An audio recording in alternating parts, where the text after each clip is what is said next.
Hi hello అండి. Welcome back to our channel Vijay vlogs officials అండి.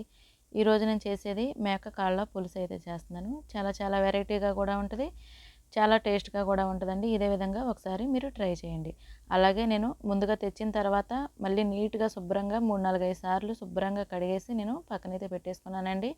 అది కూడా వాళ్ళు కడిగేసి ఇచ్చినా నీట్గా చేసి ఇచ్చినా సరే మళ్ళీ మనం వేరేగా నీట్గా చేసుకుంటేనే దానికి టేస్ట్ అన్నది బాగుంటుందండి. క్లీన్గా కూడా ఉంటుందన్నమాట. మనం అయితే ముందుగా రెసిపీలోకి అయితే వెళ్ళిపోదాము. ఒకసారి అయితే చూసేయండి.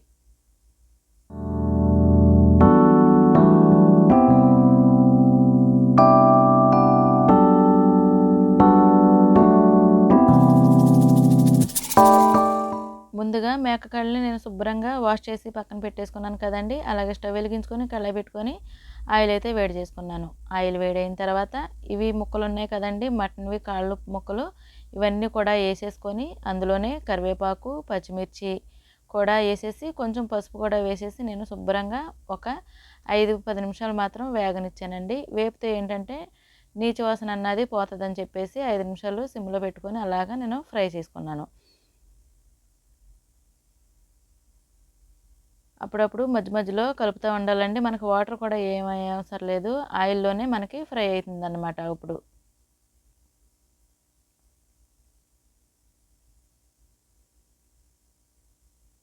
ఇది ఫ్రై అయ్యే లోపలని నేనైతే అల్లం, ఎల్లుల్లిపాయ, జీలకర్ర వేసి నేను మిక్సీ అయితే పట్టుకున్నానండి.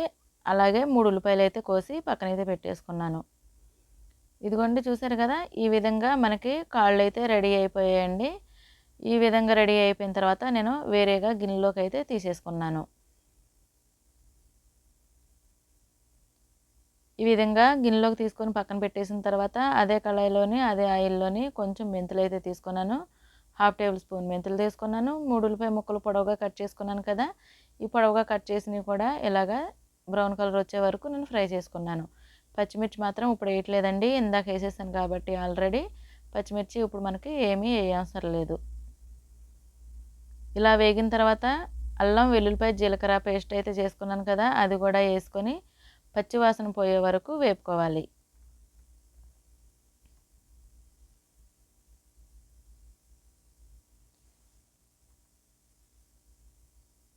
ఇలా పచ్చివాసన పోయే వరకు వేపుకున్న తర్వాత ఒక టమోటా అయితే తీసుకున్నానండి నేను. ఆ టమోటా కూడా వేసేసుకున్నాను.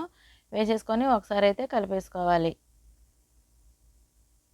టమాటా ఇష్టం ఉంటే వేసుకోండి, లేకపోతే తీసేసినా పర్వాలేదు, నో అభ్యంతరం అండి అసలు. అందులోనే నేను సాల్ట్ 2 టేబుల్ స్పూన్లు వేసుకున్నాను. మీకు రుచికి సరిపడంత సాల్ట్ వేసుకోండి. మీరు స్పైసీకి తగ్గట్టు కారం కూడా వేసుకోండి. ఉప్పు, కారం కూడా అలాగే వేసుకోవాలి. నేనైతే 2 టేబుల్ స్పూన్లు అయితే కారమే తీసుకున్నాను, 2 టేబుల్ స్పూన్లు సాల్ట్ తీసుకున్నాను. నేను తీసుకున్నది 1 కేజీ వరకు అయితే మనకి కాళ్ళు వచ్చాయండి. అలాగే ఇదంతా బాగా ఫ్రై అయిపోయిన తర్వాత 1 లీటర్ వాటర్ అయితే వేసేసుకున్నాను. ఈ కాళ్ళ పులుసు ఇలాగ వండుకుంటే కుక్కర్లో పెట్టవలసిన అవసరం లేదండి. ఎందుకంటే కుక్కర్లో పెట్టుకుంటే కనుక దాంట్లో ఉన్నటువంటి గుజ్జు ఉంటుంది కదండి, కాళ్ళల్లో ఉన్నటువంటి గుజ్జు కుక్కర్కి ఇంకా వచ్చేసి పట్టేసే అంత అవకాశం ఉందని చెప్పేసి న్యాచురల్గా అయితే మన అమ్మమ్మలు వండినట్టుగా వండుతున్నాను అన్నమాట నేను ఈ కర్రీ అన్నది.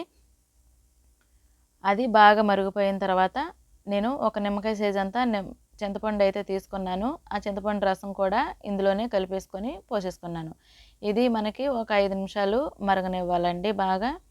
ఇలా మరిగిన తర్వాత ఒకసారి అయితే కలిపేసుకొని ముందుగా మనం ఫ్రై చేసుకొని పక్కన పెట్టుకున్నాం కదండి కాళ్ళు అవిని, ఇవన్నీ తీసుకొని నేను మొత్తం అంతా ఒకసారి కలిపేసుకున్నాను. చూసారు కదా, మనకి కాళ్ళల్లో ఉన్నటువంటి అది గుజ్జు కూడా బయటకు మాత్రం రాలేదు మనం ఫ్రై చేసినప్పుడు. కానీ కొంచెం గట్టిపడి చక్కగా దాంట్లో గుజ్జు కూడా గట్టిపడి చాలా బాగుంటుంది అనమాట.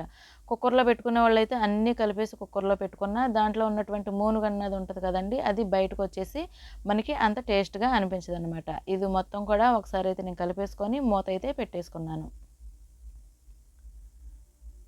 ఒక 10 నిమిషాలు అయిన తర్వాత ఈ విధంగానైతే వచ్చిందండి. నేను అందులోనే మీట్ మసాలా అయితే వేసేసుకున్నాను. అంటే ధనియాలు, జీలకర్ర, వెల్లుల్లిపాయి, చెక్క, మొగ్గ, 2 యాలకులు, లవంగాలు వేసి పేస్ట్ అయితే చేసుకున్నాను. మసాలా కూడా మీకు ఇష్టం ఉంటే వేసుకోండి, లేకపోతే లేదు.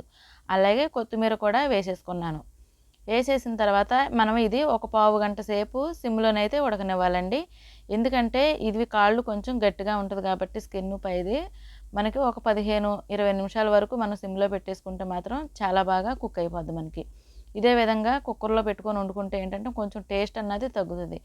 ఆఫీస్కి వెళ్ళే వాళ్ళు అలాంటి వాళ్ళు అయితే కొంచెం కుక్కర్లోనైతే తొందరగా అర్జెంటుగా అయితే కుక్కర్లోనైతే పెట్టేసుకోవచ్చు. నేనైతే మాత్రం ఇలాగ స్టవ్ మీదే నాకు ఎలా లేదన్నా ఒక అరగంట, ముప్పావు గంట అయితే ఈ కర్రీ పట్టిందండి.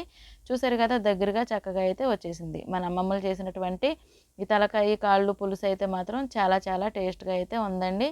మీకు దీంట్లోనే తలకాయ కూడా కలుపుకొని పులుసు కూడా పెట్టేసుకోవచ్చు. నాకైతే కాళ్ళ పులుసు అయితే రెడీ అయిపోయింది. ఇదే విధంగా మీరు కూడా ఒకసారి ట్రై చేయండి. మన ఛానల్ని సబ్స్క్రైబ్ చేసుకోవడం మాత్రం మర్చిపోకండి. అలాగే మరిన్ని వీడియోలతో మళ్ళీ మీ ముందుకైతే వస్తానండి. అంతవరకు సెలవు. Bye friends.